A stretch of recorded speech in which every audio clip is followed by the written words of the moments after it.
Assalamu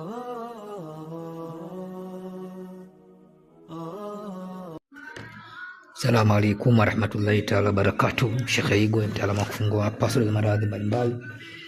Napatikana jijini Mwanza, Tanzania kwa namba 0766 233308. Napima kalba kumpa mgonjwa tabia yote, nafikia mgonjwa nafika usini kwangu. Usifia maskini, kifa maskini umechagua mwenyewe, wala usisekia na maradhi mashida yanayo yote. Usikose kupata pete zangu, usikose kupata viumbe wala kupa unachotaka kwa muda siku moja bila kafara wala masharti yanayo yote. Tuandae dawa kitaalamu ili tupate faida. Tuepuke sana dawa za kununua madukani. Tuepuke sana kutumia vitu ambavyo hatuna uhakika navyo, hatuvijui. Elimu ya tiba inataka daktari, tabibu aandae dawa kitaalamu inshallah ili tupate faida. Tusome, elimu ya tiba ni ngumu sana. Elimu ya tiba ni ngumu sana. Tujifunze elimu ya tiba. Elimu ya tiba sio kuchukua dawa hii changanya na hii kaoge, hiyo sio tiba. Tiba ina siri zake ili mtu afanikiwe inshallah. Leo nakupa dawa ya ukuu.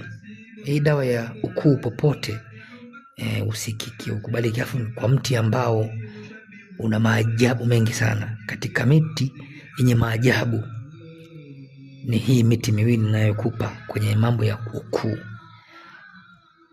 Hii miti inshallah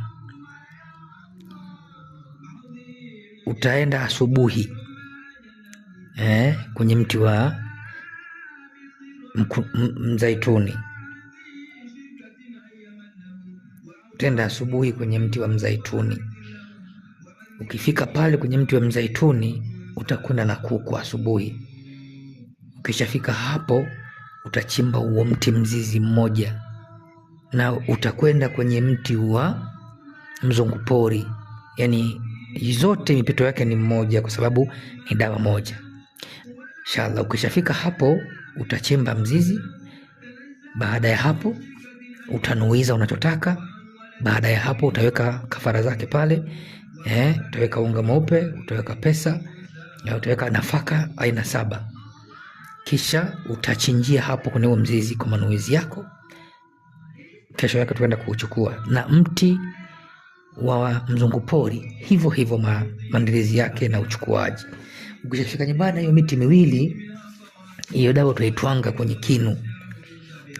Hiyo dawa hakikisha wakati unaitwanga usisimame, yani usipumzike. Kwa sababu ni dawa kidogo tu. Maana yangu utatwanga hiyo dawa mpaka hakikisha imelainika, usiache.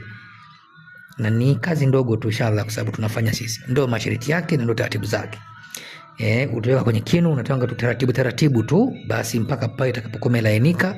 Bimaana kwamba hata kama haitakuwa imelainika sana, basi ukipumzika manake utaacha sasa kutwanga afu unaianika. Sio mpaka ilainike kabisa, hapana. Jinsi utakavyoona hapa wewe umetosha, basi unatoa unaianika moja kwa moja. Zote mbili kwa pamoja. Baada ya hapo hizo dawa, hii dawa utachinjia kuku na ile ya mzungupori utachinjia kuku. Kwa hiyo dawa zote tutakwenda na kuku mmoja, jogoo anaiweka mweupe. Kwa hiyo inshallah na jogoo hao hawaliwi. Baada ya kumaliza kuchinjia pale unamwacha hapo. Ndio masharti yake, usiende ukale, haliwi.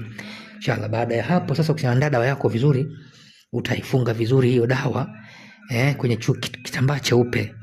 Baada ya kuifunga hiyo dawa utaichinjia tena kuku mwingine, kuku watatu. Sasa hiyo inakuwa ni watatu kwa dawa hizo ambazo umeshaitwanga. Baada ya hapo nakwenda kuizika sokoni. Hakikisha ni sokoni, ima njia ya kuingia sokoni.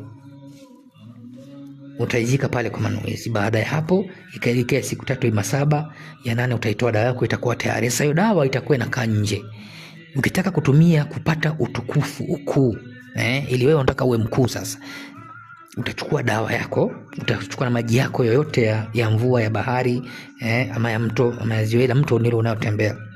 Baada utaweka kwenye ndoo, utaweka dawa yako kidogo, halafu unaweka juani, unaweka sukari, unaweka na asali kwenye dawa, unakoga. Hii ni kukoga tu, haina njia nyingine ya kufanya. Usifanye unavyoweza wewe, kwa sababu taratibu hii ni kukoga. Kwa niaba hiyo unakogea juu ya kitu, kwa sababu unataka ukuu, unanuiza kadha wa kadha. Hatari sana. Wewe mzungupori, wewe unaonekana unakubalika, nataka na mimi nionekane nikubalike popote. Wewe mzaituni, wewe ni hatari sana wewe. Nataka mimi niwe hivyo kadha wa kadha. Sasa unazuia kadha wa kadha unavyotaka, ndugu yangu, ni hatari sana. Ukishamaliza kukoga sasa, fanya majambo yako, nenda kwenye jambo lako, utaona, nenda toka tu, alafu utaleta majibu. Ila pima, ondoa vikwazo vyote katika mwili wako, inshallah utapata ukuu bila shida. Hii usifunge azima, sababu hii haifungwi azima, hii ni kukoga tu. Alhamdulillah.